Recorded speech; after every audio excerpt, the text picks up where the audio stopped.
Hi, this is Ike from Groovy Entertainment. Today we got another book on tape to play for you. Today's book is Garfield Picnic Adventure from 1988.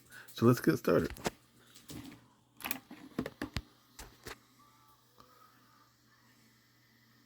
This is the golden story book and tape called Garfield's Picnic Adventure.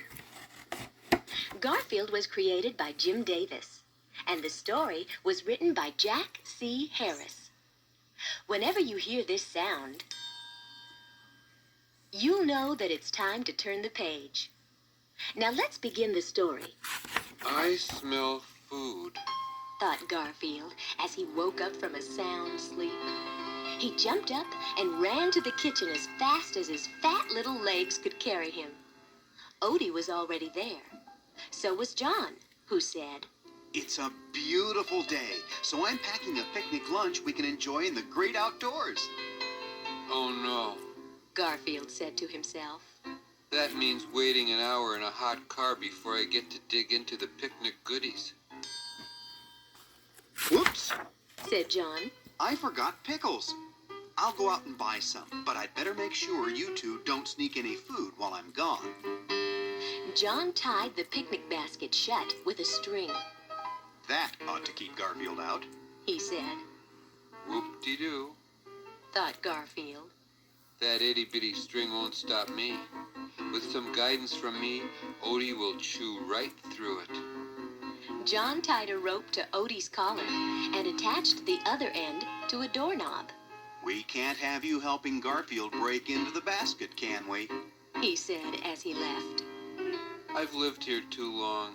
Garfield complained. John knows what I'm planning before I even think of it. Garfield crept over to Odie and whispered in his ear. Do you know what's in the basket, Odie, old pal? Hot dogs, potato salad, pretzels. The more Garfield talked about food, the more Odie's mouth watered. Soon he began to chew, imagining the taste of the picnic goodies. Garfield quickly stuck the rope between Odie's teeth. After a few loud chomps, Odie bit through it. You're free. Garfield cried happily, and the two pets raced toward the picnic basket. Now, Odie, take a bite out of this string, just like you did with the rope. Garfield instructed. Odie said, and he chewed the string until it broke. The picnic basket was open. In an instant, Garfield was gobbling down food. This is the life. He said. Said Odie, his mouth watering. Oh yeah, Said Garfield between bites. here's something for your help. He tossed Odie a half-eaten hot dog. Said Odie, happy to get whatever he could. It wasn't long before John returned. He was surprised to find Odie greeting him at the door. Hey, wait a minute. John said as he walked into the kitchen. I left you tied up. Just then, John noticed the closed picnic basket and the broken string. Did I see that basket move? John asked Odie. Odie answered. John flung open the basket lid, only to find a stuffed Garfield smiling inside. Hello, John. He said. What's for dessert? Garfield! John yelled. You've spoiled the picnic for everyone. That food was supposed to be for me and Odie, too. Said Odie. John grabbed the basket as Garfield jumped to the floor. I'm still determined to go on our picnic. I'll pack a new lunch, but there will be no food for fat cats like you, Garfield.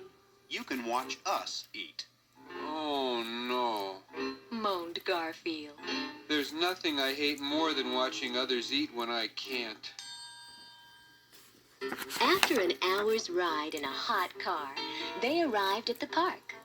Garfield took one look at all the kids playing ball and flying kites, and he grew very excited. I'll bet there are plenty of kids who would feed a poor hungry kitty like me. All I have to do is act cute. Purring loudly, Garfield snuggled up to a sad-looking little girl. Oh, what a pretty orange kitty, She said. You're so friendly. You make me forget that my kite got lost in the trees. My name is Jessie. Would you like to share my lunch? It worked. thought Garfield joyfully. Garfield was about to bite into her sandwich when John pulled him away. I'm sorry. John said. This fat cat is being punished. Why don't you join me, Odie, and Garfield in a game of catch before eating? Get serious. Thought Garfield. If you think I'm gonna run after a stupid ball on an empty stomach, you've got another think coming. Then Garfield stalked into the woods to be by himself. Hours passed as Garfield walked deeper and deeper into the woods, feeling sorry for himself. Uh-oh. He thought as he looked around. Things are getting mighty dark around here. I think I'm lost. Garfield didn't know which way to go. All around him, he saw the glowing eyes of the forest animals. I love food, He thought. but I don't want to be food for anyone else. For a long time, Garfield ran this way and that way through the woods, becoming more and more frightened. All around him, the eerie eyes glowed in the dark. Suddenly, he came face to face with the biggest pair of eyes of all. Ah! Screamed Garfield. Said a familiar voice. Just then, clouds moved away from a full moon high above, and the forest was not as dark as before. Odie! Cried Garfield. Boy, I'm even glad to see you. You came looking for me, didn't you, old pal? Hey, dogs are great hunters. You can lead us out of these dark woods. Let's go, boy. After what seemed like hours, Garfield looked down at the ground and saw animal tracks. Wait a minute. He said. These tracks are our tracks. You've been leading us around in circles. I've heard you can't teach an old dog new tricks, but with Odie, you can't teach a stupid dog any tricks. We're still lost. Just then, Garfield heard a strange sound. Sounds like crying. He whispered. I'm too scared to cry, Odie, and you're too dumb to be scared. There must be someone else in these woods. Quietly, the two crept closer to the crying sound. As the clouds moved away from the moon, Garfield saw that it was little Jessie. It's Jessie. He shouted. She found us. We're saved. As Jessie hugged Garfield and Odie, she told them some bad news. When John said he couldn't find you, Odie went to look for you. So did I. I followed Odie, and then I got lost. Just great. Garfield muttered. If it keeps going like this, everyone will be lost in the woods with us. Suddenly, Garfield looked up and saw something familiar high in a tree. The moonlight made it very clear. Look, it's Jessie's lost kite. He said. If we follow the string, it'll lead us back to the park. Hooray! Said Jessie. Said Odie.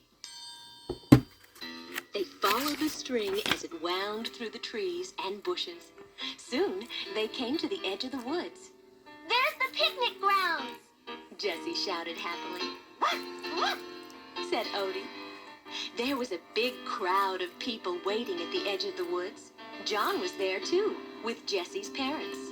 Look, Cried Jessie's mother. those adorable pets found our Jessie. Everyone celebrated around a campfire with another big picnic meal. John had forgotten all about being mad at Garfield. You guys are great. He said. You're heroes. Everybody thinks you're wonderful. They're absolutely right. Garfield thought, in between bites of a hot dog. Odie couldn't think at all. His mouth was just too full. So that was Garfield Picnic Adventure from 1988. So if you like, subscribe, share, and comment, and have a groovy day. Our next book will be The Friendly Bear.